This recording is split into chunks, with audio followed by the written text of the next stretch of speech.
Welcome back to another episode of Self-Development with Tactics podcast. And today there is even a video. For some reason, today it works, and then probably after the recording it doesn't work anymore for whatever reason. I've not been able to figure it out yet, but we're going ahead with The Gap Ends the Gain by, I just don't remember. But it is a very important and very good book. There it is. Which is all about comparing yourself to yourself and not comparing yourself to somebody else. Just because, as we all know, it might be a bit misleading or just wrong. It's not good comparing yourself to somebody else because their situation is completely different. They are completely different people. They have different assets in terms of talents and so on and so forth. So it does not make any fucking sense to do so. But very often we're finding ourselves in the position or situation of exactly doing that, which is interesting because why? Why are we doing that to some degree? And I've actually uploaded a very comprehensive video about that. To some degree, it also is a good thing sometimes, because you just see where you stand, how good you are in a specific thing, how good your talents are. Because of course, you might be getting better, but it doesn't still make you good at something. Anyway, enough talking, more doing. There it is. It's big too big, so let's make it smaller, and there we are. This should be fine, I guess. Yeah, it is.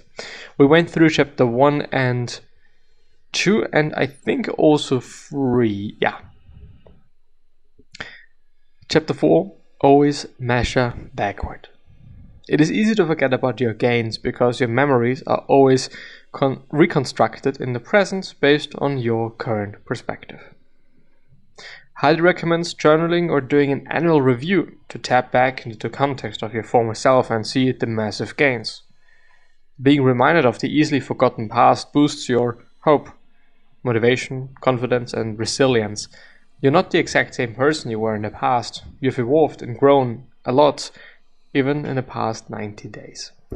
And this is indeed something that I do sometimes realize. Well, I am a completely different person than 2 years ago, or even 1 year ago, because one is growing each and every single fucking day. One experiences things and somehow learns things indirectly because of situations, because of people you meet, new people you talk to, and so on and so forth. So it is always growth.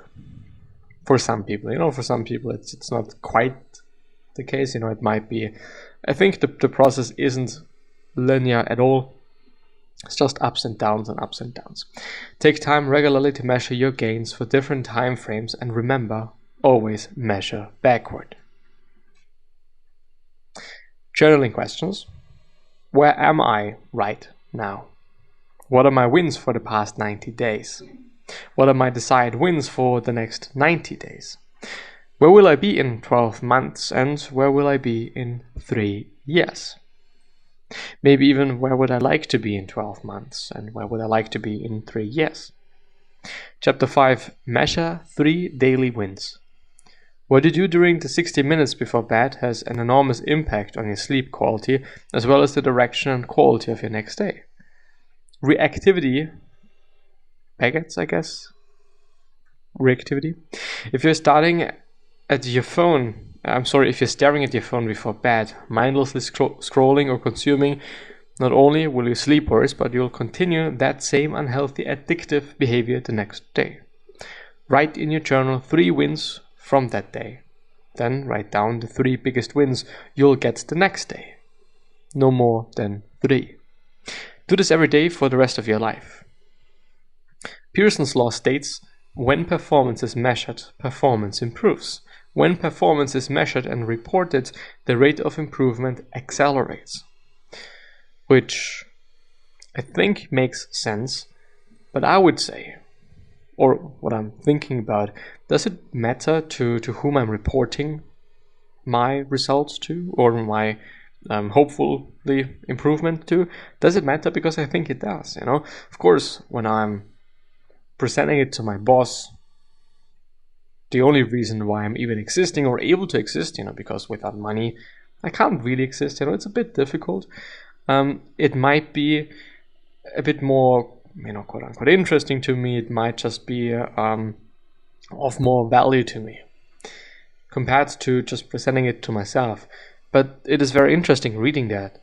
I have seen it, might have been yesterday or today even, that yes, when I'm tracking my time, for example, I'm way more efficient because I'm tracking it and I'm seeing how much time I need for certain tasks. And I do often then see, or I have seen that, well, it doesn't actually take me that much time, you know? It is more exhausting than I thought it should be, you know? It takes me way less time than I thought it does, which I guess is also great. Depends on what we're talking about, but I think it is good. Having a daily accountability partner combines tracking and reporting. Keep your accountability partnership simple. It shouldn't take more than 2 minutes per day. Let's do it right now, today, together. You know, what are 3 things that you're actually very happy about accomplishing today? There for sure are 3 things that you have done, that you're happy about, that you needed to get done. And if this wasn't really the case, then maybe write down 3 things for tomorrow that you really would like to get done. Whether it is this one appointment that you really have to take care of, or maybe it's something you have to study for, maybe it's a test, maybe it's whatever it might be. Figure it out, think about it, and then do it. Chapter 6, transform every experience into a gain. Being in a gain is not simply about seeing life on the bright side. Being in a gain is about taking every experience life throws at you and transforming it to serve you. When you're in a gap, you ask yourself, why did this happen? And act as a victim. When you're in a gain, you control the meaning of your past. You cherish your past and use it as precious feedback for clarifying what you truly want and value. Being in a gain is an approach, motivated way of life, and it enables you to turn every valley into a future peak.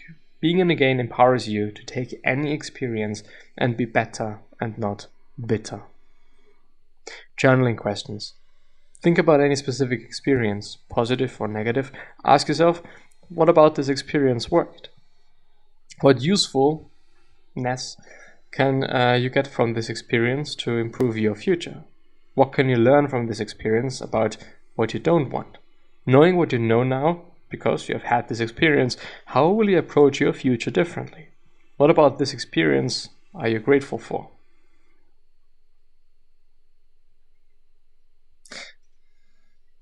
Stories, and I didn't actually know that I'm very close to finishing this summary. Josh Waitzkin, which is WAITZKIN, if you wonder, and if you want to Google it, and if you're listening to this episode as a podcast, he's the author of Art of Learning, and he's very, very, very good at learning new things, new skills. As far as I know, he's a former chess grandmaster, if I am not mistaken, and at this point of time he learns a specific type of surfing. I do not remember which one it was. He is closely, maybe related, not in terms of relationship and not in terms of family, to Tim Ferriss. They have done multiple podcasts about learning new things, learning new skills, and also Waitzkin is Brazilian Jiu-Jitsu black belt, kind of the first after Garcia, I guess. There's something about it. I don't remember too much of it. But the former chess prodigy and author of The Art of Learning always asks himself this one question every 90 days. What did I believe 3 months ago that I no longer believe today? Recommended reading. If you like The Gap and the Gain, you might also like Who Not How, The Formula to Achieve Bigger Goals Through Accelerating Teamwork by Benjamin Hardy. Essentialism, the Disciplined Pursuit of Less by Greg McKeown, whatever. And The One Thing, The Surprisingly Simple Truth Behind Extraordinary Results by Gary Keller. And with this being said, and finishing up with this episode and also summary, gonna see you next time, I at least hope. Bye bye.